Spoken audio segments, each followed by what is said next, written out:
espírito que cante louvores e não se cale. Senhor, Deus meu, graças te darei para sempre. Salmos 31. Em ti, Senhor, me refugio, não seja jamais envergonhado, livra-me por tua justiça. 2.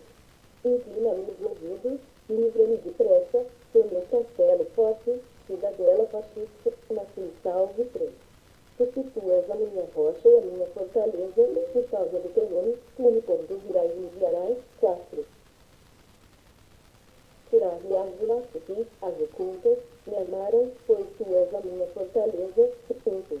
Nas tuas mãos entrego meu espírito, tu me remiste, Senhor, Deus da verdade. 6.